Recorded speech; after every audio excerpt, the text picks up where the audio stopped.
Good day, and welcome to the Lionsgate second quarter 2026 earnings call. All participants will be in listen-only mode. Should you need assistance, please signal a conference specialist by pressing the star key followed by 0. After today's presentation, there will be an opportunity to ask questions. To ask a question, you may press star, then 1 on a touch-tone phone. To withdraw your question, please press star and then 2. Please note this event is being recorded. I would now like to turn the conference over to Nilay Shah, Head of Investor Relations. Please go ahead. Good afternoon. Thank you for joining us for the Lionsgate Studios Corporation's fiscal 2026 second quarter conference call. We'll begin with opening remarks from our CEO, Jon Feltheimer, followed by remarks from our CFO, Jimmy Barge. After their remarks, we'll open the call for questions. Also joining us on the call today are Vice Chairman Michael Burns, COO Brian Goldsmith, Chairman of the TV Group, Kevin Beggs, Chairman of the Motion Picture Group, Adam Fogelson, President of Worldwide TV and Digital Distribution, Jim Packer, and Senior Advisor to the Office of the CEO at Lionsgate and Co-CEO of 3 Arts, Brian Weinstein.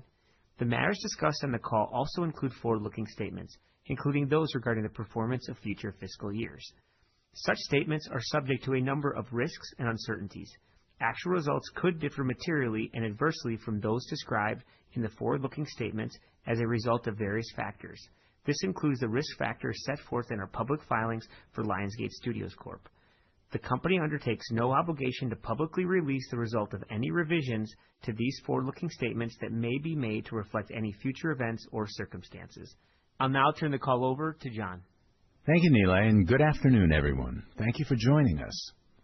We reported a quarter in line with our financial expectations and with all signs pointing to significant growth over the next 2 quarters and through fiscal 27. We're pleased to report that our trailing 12-month library revenue reached $1 billion for the first time, a record performance that highlights not only the value of our library, but our entire portfolio of intellectual property. During the quarter, we continued to invest in that portfolio by preparing our tentpoles for fiscal 27 and beyond, wrapping production on Michael while shooting The Hunger Games and 2 Resurrection films. This morning, we dropped our first Michael trailer to kick off the marketing campaign for what we believe will be a true motion picture event in April. This week, we announced a multifaceted deal with Millennium to acquire all future film and television rights to the Expendables franchise and worldwide distribution rights to the next Rambo movie, starring the recruits Noah Centineo and directed by Sisu's Jalmari Helander. We will also be the lead studio on all future Rambo TV series. Next week, I will be in London for the launch of the first ever Hunger Games stage play.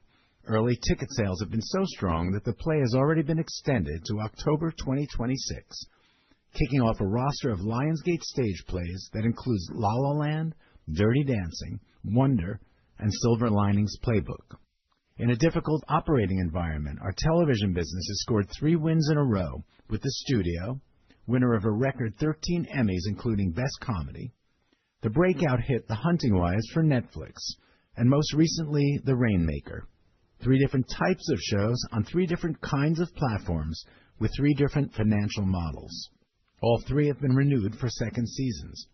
And our 3 Arts talent management and production company continues to have a year of strong growth and diversification.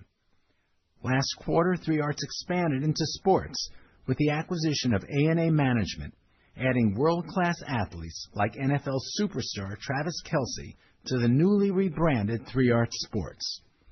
This quarter, they built on that momentum by hiring leading sports manager and entrepreneur Shea Olashebikan, who has already brought aboard NFL star Myles Garrett, as 3 Arts continues to build a top-tier sports talent management business. Turning to our Motion Picture Group, from Now You See Me Through Resurrection, we've put together a film slate primed to deliver strong growth over the next 18 months. We have 3 major holiday season releases with excitement building for the return of Now You See Me's 4 Horsemen, opening next Friday. Paul Feig's thriller, The Housemaid, starring Sydney Sweeney and Amanda Seyfried, and based on the first novel of the best-selling Housemaid trilogy, is generating strong buzz ahead of its December 19th release. And rounding out an active 2 months, we're pleased to extend our collaboration with one of the greatest filmmakers of our generation with the December 5th release of Quentin Tarantino's Kill Bill: The Whole Bloody Affair, presenting the entire Kill Bill epic as a single combined film in theaters nationwide for the first time. Speaking of classic theatrical releases, we partnered with Fathom to release the 5 Twilight movies in theaters last week to celebrate the 20th anniversary of the first Twilight novel. It was one of Fathom's top re-releases of the year, with the first Twilight film opening at number 2 at the box office out of all releases, 17 years after its debut. Our 3 tentpoles in fiscal 27, Michael this coming April, The Hunger Games in November, and the first Resurrection movie in March 2027, followed by the second Resurrection film to kick off fiscal 28, give us added visibility into our slate in an unpredictable box office environment. Beyond these tentpoles, we continue to develop many of our signature properties: Saw, Blair Witch, American Psycho, Monopoly, Naruto based on the blockbuster manga property, and new films from the John Wick universe. In television, our go-forward slate has a strong cadence as we secured key renewals for Ghosts, The Rookie, The Studio, The Hunting Wives, and The Rainmaker, with an anticipated doubling of scripted series deliveries from fiscal 26 to fiscal 27. And we continue to refill our pipeline with strong new shows like Robin Hood, which debuted on MGM Plus last weekend, Spartacus: House of Asher, which just dropped its first trailer ahead of its December 5th debut, bringing back one of Star's most successful brands, and the adult animated Twilight TV adaptation Midnight Sun, which is being readied for production at Netflix. The new season of Power Book 4 Force returns tomorrow on Starz with Power Origins, the next installment of a franchise that has already generated 3 hit spin-offs launching next year. In an ultra-competitive environment, we have to work overtime and entrepreneurially for every win. We found the right home in Netflix to grow The Hunting Wives, putting together a viral grassroots marketing campaign to propel it to 6 weeks in Netflix's U.S. top 10, and renegotiated our international licensing deals to pave the way for a second season Netflix renewal. We partnered with Blumhouse and shot The Rainmaker in Ireland to create a winning financial model for our network partner at USA. And we continue to grow the long tail of older series with deals in new and traditional markets alike, securing a third cycle syndication sale for Mad Men, testing a traditional broadcast syndication rollout for Ghosts in 14 markets, and exploring opportunities to repurpose several of our classic series for the microdrama market. It's important to note that the value of our continued investment in scripted television, playing the long game in order to retain rights, is becoming more and more evident with the percentage of our library revenues from television doubling over the past 10 years. Operationally, in September we made the difficult but necessary decision to reduce our headcount by approximately 5%, bringing overall headcount reduction over the past 18 months to more than 20%, as we continue to align our business with the reality of a changing marketplace. On the technology front, we continue to find exciting new use cases as we apply AI to more areas of our business, increasing our productivity, generating cost savings, and expanding our creative toolkit. But we're also diligently protecting our content and that of our partners from unauthorized use of AI. Our intellectual property is the core of our business, and it is our prerogative to decide when, where, and how to use it.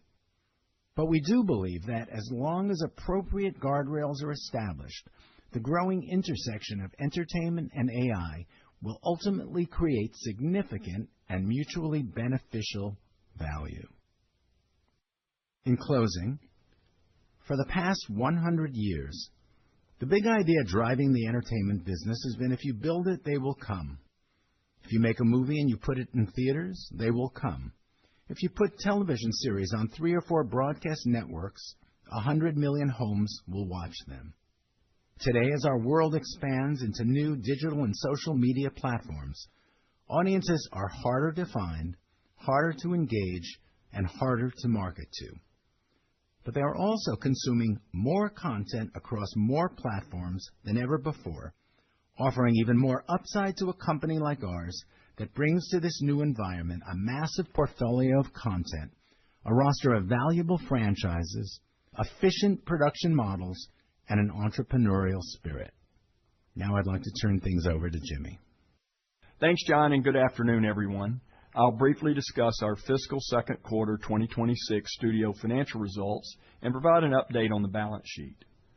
For the quarter, Lionsgate Studios revenue was $475 million, adjusted OIBDA was $14 million, and operating loss was $46 million.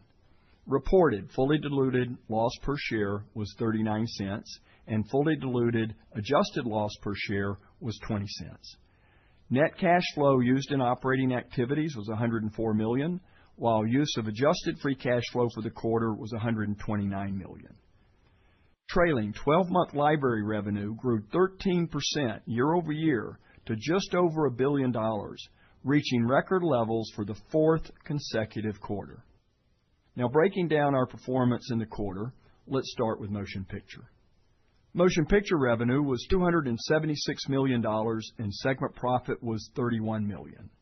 Revenue was expectedly down year over year due to difficult comparison with last year's second quarter, which had 5 wide theatrical releases in the period relative to just 2 releases this quarter. Segment profit was up significantly year over year as we rebounded off of last year's underperformance of Borderlands. We anticipate motion picture segment profit to build from Q3 to Q4, driven by an increase in titles entering their pay-one window in Q4 and P&A spend, primarily tied to Now You See Me, Now You Don't, and Housemaid, being weighted to the third quarter. There will be some P&A spend in the fourth quarter tied to April release of Michael, which will be followed by other highly anticipated fiscal 27 titles, including the November release of Hunger Games: Sunrise on the Reaping, and the March 27 release of Resurrection Part 1. This cadence of tentpole films, coupled with our mid-range budget slate, gives us extended visibility and bolsters our view on motion picture growth in fiscal 27. Now moving to TV. Revenue was $199 million and segment profit was $13 million. Revenue and segment profit were expectedly down year over year due to the timing of episodic deliveries in the quarter. We expect strength in segment profit in TV over the remainder of the year, driven by an increase in deliveries and incremental licensing revenue tied to Hunting Wives, which will be available in more Netflix international markets over the coming months. Furthermore, as we noted on our prior call, we are forecasting significant growth in scripted deliveries next year, strengthening TV's financial outlook in fiscal 27. Now let's take a look at the balance sheet. We ended the quarter with $1.7 billion of net debt, expectedly reflecting a modest sequential increase in leverage to 6.4 times on the timing of content spend. In addition, we strengthened our balance sheet by upsizing our IP facility by $320 million. We used the proceeds to early pay the Spyglass library acquisition facility, reduce our revolver draw to zero, and stockpile cash. We ended the quarter with $800 million of undrawn revolver and $247 million of cash on the balance sheet.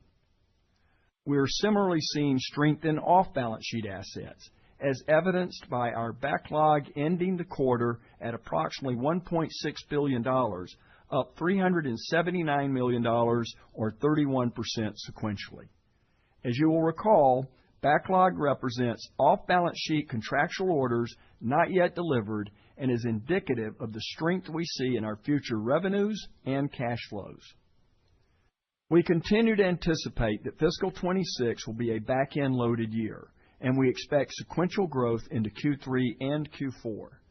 Additionally, as we noted last quarter, we expect stronger carryover of profits from our fiscal 26 film slate into fiscal 27, which combined with our previously discussed tentpole-driven fiscal 27 slate and a TV business that is expected to show significant growth next year, gives us confidence that we are still on track to deliver strong adjusted OIBDA growth in fiscal 27 relative to fiscal 25. Now I'd like to turn the call over to Nilay for Q&A. Thanks, Jimmy. Operator, can we open the call up for Q&A? We will now begin the question and answer session. To ask a question, you may press star, then 1 on your touch-tone phone. If you are using a speakerphone, please pick up your handset before pressing the keys. If at any time your question has been addressed and you would like to withdraw your question, please press star and then 2. Our first question comes from David Joyce with Seaport Research Partners. Please go ahead. Thank you. 2 questions, please. First, if you could drill down some more on what's giving you the confidence for the back half of this year and 2027 and beyond with your slate. Granted, you explained, the backlog being up significantly, but are there other metrics, with social media or audience testing that you or your licensees are doing? And then secondly, if you could please comment on your views of the M&A optionality and what's going on more broadly in the industry. Thank you. Hey, David, it's Adam. I'll start with your confidence question in terms of the slate. Clearly, there is no perfect predictor out there, but that having been said, we are seeing a ton of excitement. Just yesterday or the day before, Exhibition was talking about a number of our films in the fourth quarter and into next year that they're seeing a lot of enthusiasm. We're getting a lot of traction online. I can't either confirm or deny that we participated in the Louvre heist, but Now You See Me has been all over social media, and The Housemaid is generating a ton of conversation. The Michael trailer generated over 30 million views in the first 6 hours of its launch today, which is 50% more than what John Wick 4's trailer delivered in its first 6 hours.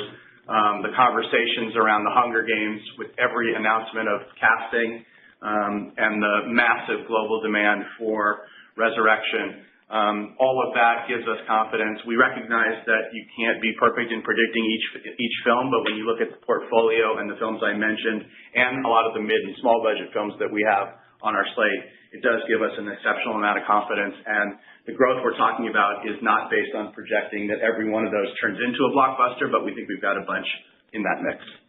Yeah, in terms of the M&A environment, I think, we can all see it's incredibly disruptive. There's a lot of uncertainty out there right now. All we can do, David, is keep sticking to our knitting, building into next year with, again, a great TV slate, a great film slate, and this library really starting to perform. And I can't say often enough, we've been investing for 25 years in that library, and we've retained rights almost every single time. We continue to retain them every time we can when we sell a television show. And so we own, the majority of our library, and it's paying dividends for us right now. So we'll keep doing what we do, and we'll see where all the, where the bouncing ball ends up.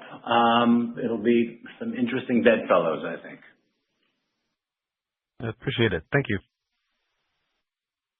And the next question comes from Brent Tenter with Raymond James. Please go ahead.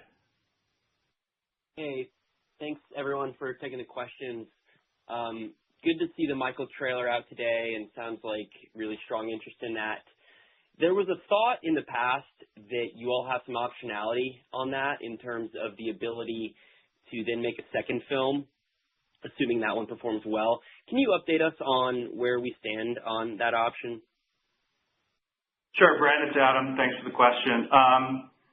Look, since the last time we were together on an earnings call, we have now had the great pleasure of seeing the director's cut of the first film, and it is exceptional. And while we're not yet ready to confirm plans for a second film, I can tell you that the creative team is hard at work making sure that we're in a position to deliver more Michael soon after we release the first film. Okay. Great, that's good to hear. And then more near term, Now You See Me, Now You Don't, coming out next weekend. What's the general sense you all are getting from tracking on that relative to what you were expecting when you greenlit it? And then the first 2 movies were pretty big internationally, so should we expect there's a bit more revenue locked in there via some of those international licensing deals? than what we typically see? Yeah, I mean, as I was saying on one of the prior questions, there is no perfect predictive measure, and I think tracking has become less reliable than ever. That said, the movie is tracking much closer to the universe of the first movie. So we think that where traditionally you see significant degradation between the second and third film, we think that performing in line with or ahead of the second film is possible. And it's important to note, this quarter of the year really needs to be judged over multiple weeks. You'll recall that when the last Hunger Games movie came out, we had a 4 multiple off a $44 million opening, and I think a 3.5 to 4.5 multiple on this film is what we should be thinking about. The movie, there are a lot of social reactions to the movie that we've been screening online, and people are loving the film. As it relates to international, what I can say definitively is that international performance has led to high demand from our foreign licensing partners. And so that's already accounted for, and we don't have a massive domestic gap that we're trying to deal with here. So the economics of this film are already considering its global appeal, and Jim could speak to it, but we also have additional benefit not reflected in the individual P&L of this one film. When you make a good film in a franchise like this and have 2 existing installments out in the marketplace, there is meaningful financial benefit to that separate and apart from Now You See Me 3. I think what you end up seeing is a halo on any of these remakes that we do, or sequels or prequels. We've seen it. You can see it with John Wick. You can see it with Hunger Games. You can see it with most of these franchises, whether it's transactional, whether it's licensing. Every single aspect of our business goes up. So we definitely get a benefit when we have a new one coming out. Okay, great. And then final question from me. You talked about the strong growth at 3 Arts. Can you just remind us the sizing of that business in terms of revenue and EBITDA and what kind of growth exactly you're seeing?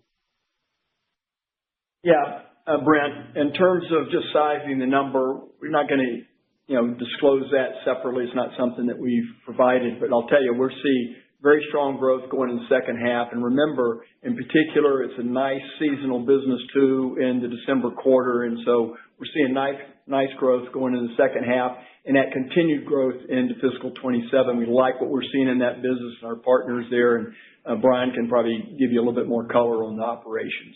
Sure, Brent, it's Brian from 3 Arts speaking. Look, operationally, we're seeing a lot of positive momentum on the production side of our business, where we partner with and produce alongside of our clients. You have things like season 2 and 3 of the new King of the Hill, which is back on the air, a business we've been involved with, a show we've been involved with from the start, obviously, along with, our partners here at Lionsgate, the success of Hunting Wives, another season for The Paper, more seasons for Wrexham, and then, just this week, a 3rd season for Nobody Wants This. So we continue in this environment to succeed. On the sports side, we have real momentum, as John noted at the top of this call. But, some interesting, innovative stuff. Our client, Travis Kelce, who's part of the team we brought over now, 3 Arts Sports, formerly A&A Management, and a really innovative deal with Jana Partners and a bunch of compelling corporate relationships in Travis's world, and just growth in the core business. So we feel pretty good about where we're headed, about representation in general, as we continue to grow that platform beyond our historical core into other new areas where we, can diversify the offering that we provide to our clients. Okay, great. Thanks, everyone. And the next question comes from Thomas Yeh with Morgan Stanley. Please go ahead. Thanks so much. Yeah, just following up on that industry M&A question, as an active seller to many of these companies, it seems like you're still seeing pretty broad strength in the series orders and series pickup environment. Is there a sense that consolidation of the buyer pool could change those dynamics if the broader view is that they'd still be spending as much content, if not more, perhaps, on a consolidated basis? Yeah, that's a great question. It's Kevin speaking. I think uncertainty, when it's hanging over the market, makes everybody buy a little bit less. The extended process of Skydance and Paramount, froze Paramount for a lot of time. We're pretty excited about that being resolved. They've laid out to the selling community what they're looking for. They have an appetite to buy more dramas, more scripted in general. I think you're going to see more clarity around Comcast between the Peacock NBC studio side and Versant, where we have Rainmaker, which has done really well. So that consolidation could happen, but if it results in stronger buyers that have bigger appetites and are signaling to the selling community that they're healthy, that's a positive. Obviously, the more buyers than not is good, but unhealthy buyers are not good. But we are seeing some green shoots. It's not a full recovery, but we're off to a nice start this year, this summer, between Studio, Hunting Wives, Rainmaker. We just launched Robin Hood. Force is about to go tomorrow. Spartacus behind it. Ghost and Rookie are coming. Ghost just premiered 2 weeks ago. Rookie in January. It's a nice cadence of things and nice renewals, and that's giving us a lot of confidence about the market. Okay, helpful. And then, John, you mentioned ramping stage play adaptations and IP monetization kind of starting to kick in. Can you just help us think about the ancillary revenue opportunity and the economics that you'd be participating there? Is this like a high margin licensing revenue sort of deal for like a La La Land musical? I'll let Adam answer that. He's been really driving that business. Yeah, it's not one size fits all.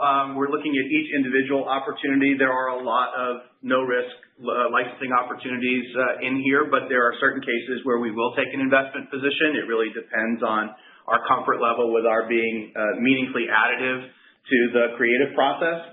But each of the projects John mentioned as it relates to stage and some of the stuff we've talked about in our previous conversations, continuing to see really great attendance at the John Wick Live experience in Las Vegas, and there definitely is interest in expanding that to other destinations.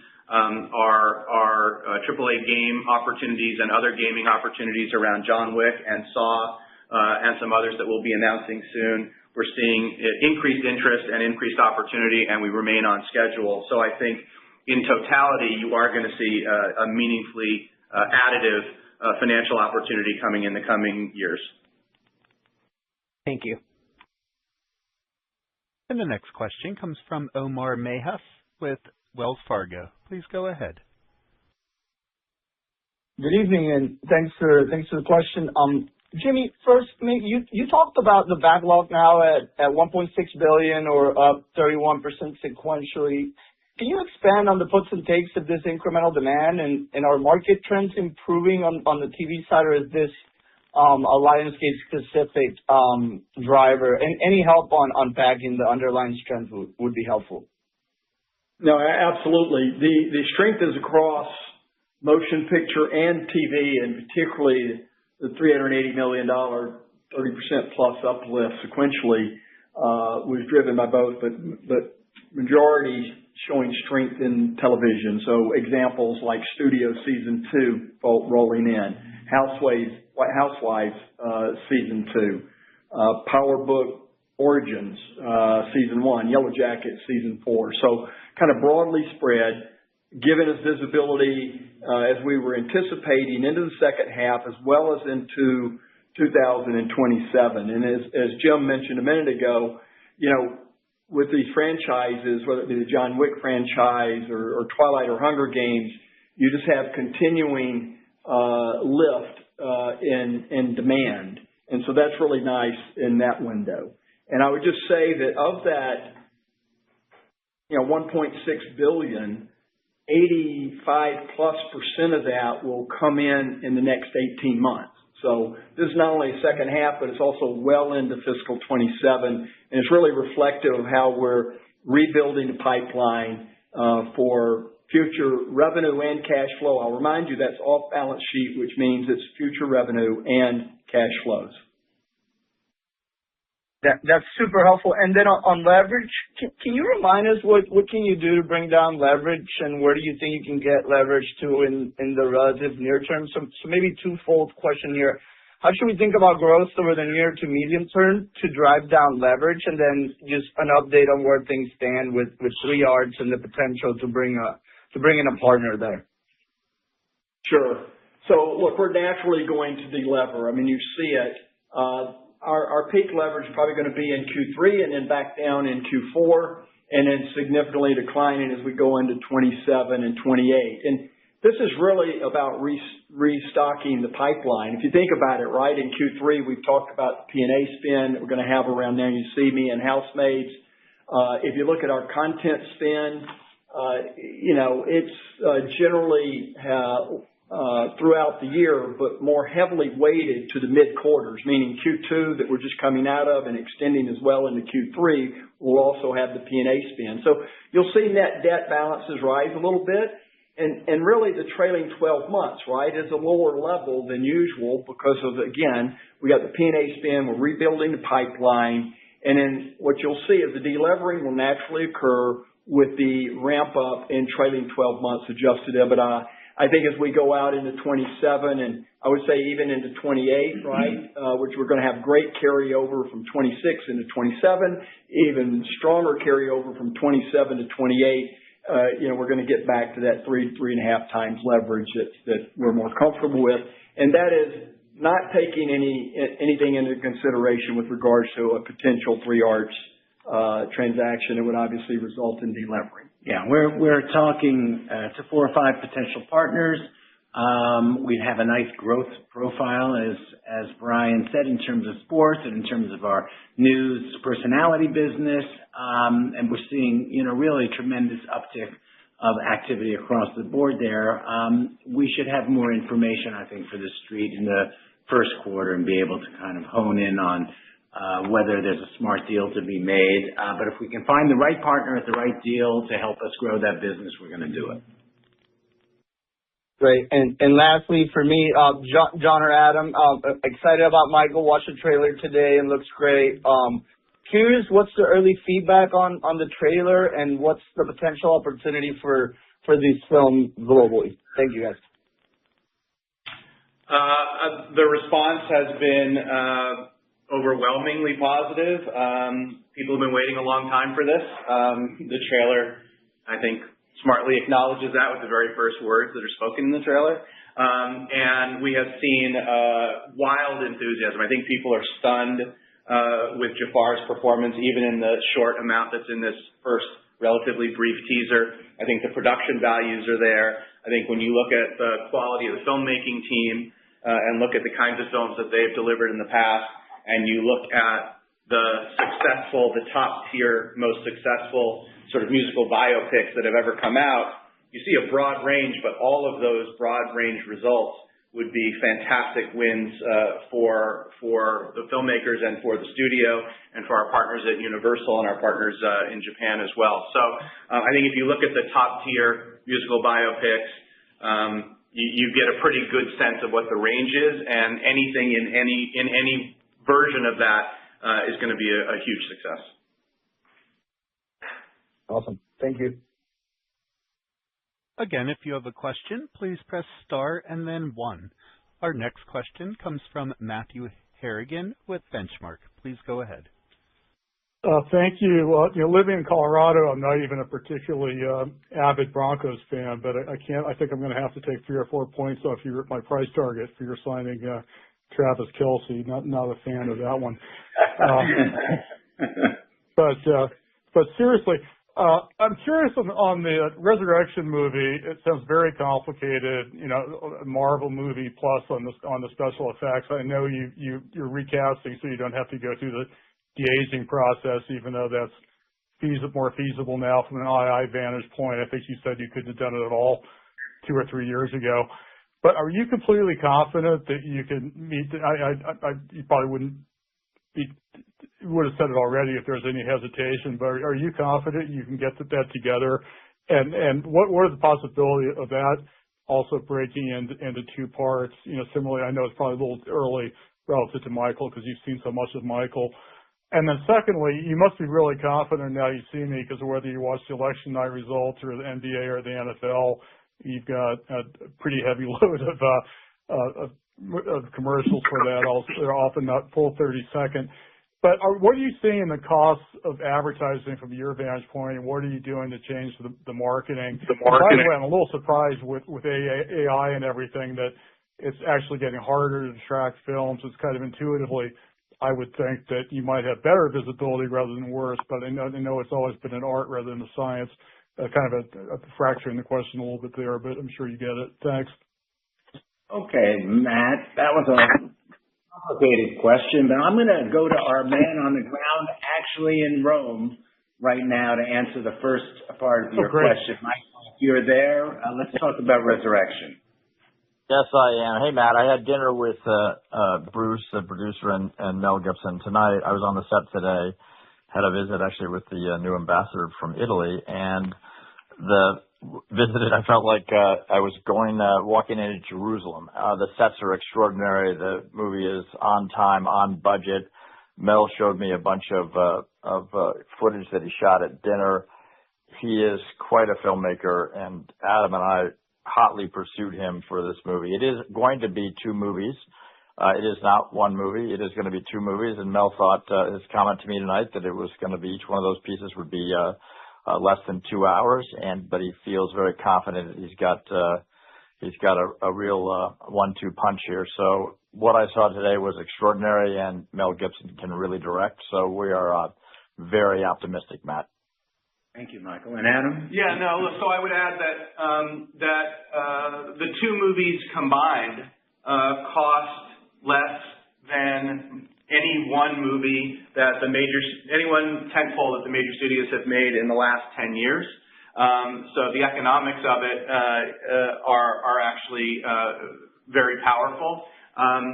The AFM market begins shortly, and it has been written, and it is not incorrect, that we once again have absolutely the hottest title out there, and we're getting incoming calls from everybody in the foreign distribution space asking to participate. And so the value of it is not only a value that we see, but it's a value that the entire market sees. And so we're really excited about the opportunity. As it relates to your marketing question, I really appreciate how you framed it, because I can tell you that we are being completely competitive in generating awareness and urgency in our films, and yet we are still spending 30 to 50% less than competitive studios to do that work. And it is using every bit of available technology to make sure that when you are buying more traditional media, you're buying it in places where people are watching and actually watching the ads, but also leaning into all available digital opportunities, not only the ones you buy, but the ones you create. I was having only a little bit of fun on the Now You See Me speculation around the heist at the Louvre, but there's a ton of content that we created to allow the audience to continue to have fun speculating on what happened there. The same thing on The Long Walk when we had the treadmill screening. Massive amount of pickup and social engagement on that. Sydney Sweeney and Amanda Seyfried, each thing they put out on The Housemaid is generating a massive amount of engagement, and those are things that are not high cost, but if you come up with creative, on-brand, on-message ways to incentivize the audience to share with one another, you can still create a significant motion picture event without spending massive sums of money. And being efficient continues to be a hallmark, but being efficient if you're not generating awareness would not be good for us or our filmmaking partners, and our filmmaking partners are all really excited with the work we're doing. Great answers. Thank you. Thank you.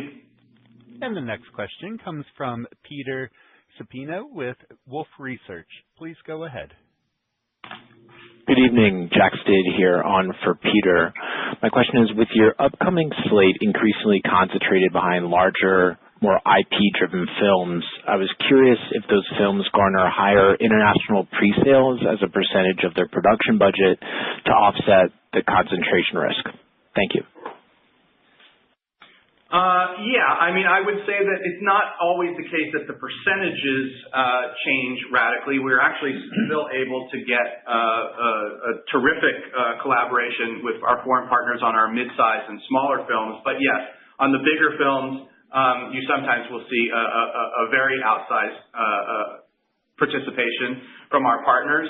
And the risk profile of each individual film is something that we take very seriously before the movie is greenlit. So we're not going into it surprised by that. We have enough intel to know going in what level of performance we need to hit the profitability threshold that we're aiming for. But we're still seeing great support for our mid and lower budget films.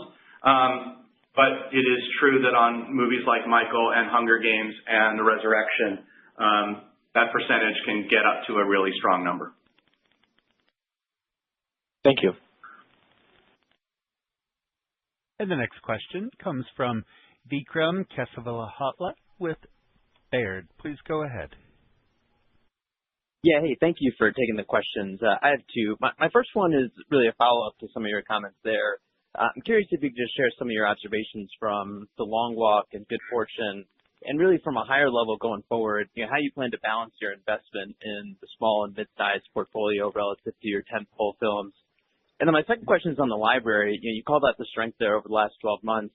Curious if you can just talk more about what you think the drivers are that are supporting that performance and how sustainable you think this level is on a go-forward basis. Thanks. Jim, you want to take the second part first? Yeah, sure. I'll take the second part first. It's Jim. Thank you for the question. I think you're seeing an expanding amount of contributors that are going into these numbers. It's really kind of unique and interesting that we've been growing certain areas. Like if you look at our self-directed channels, that business has started to really help our trailing 12 months. The series licensing that I'm seeing in the business right now has changed. I was looking at our numbers recently. We've sold about 5 times more series than we did 5 years ago. And the series that we have are really strong and relevant. I mean, if you look at our Netflix top 10, we've had 9 in the top 10 recently, which is a big number for us.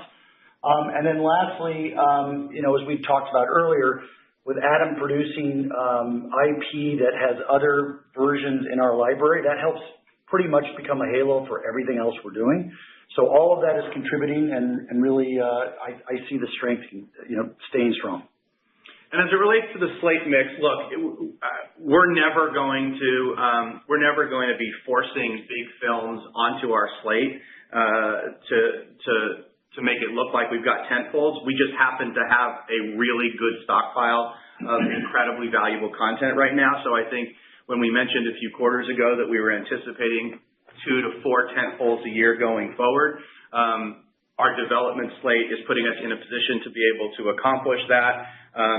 We talked about another Resurrection and the possibility of a second Michael film. I think when we mentioned things like Naruto, which we've talked about on previous calls, I'm not sure everyone was clear on what the growing popularity of manga is in the world, but it has been very clear generally and specifically in film how big it is, and there's no bigger property than that. We're making huge progress on that front, making huge progress on the Monopoly front, and a lot of conversation around things like American Psycho. But, whether it's not priced like a tentpole, but we've had a great conversation with James Wan and Jason Blum about the new takes on both the Saw franchise and the Blair Witch franchise.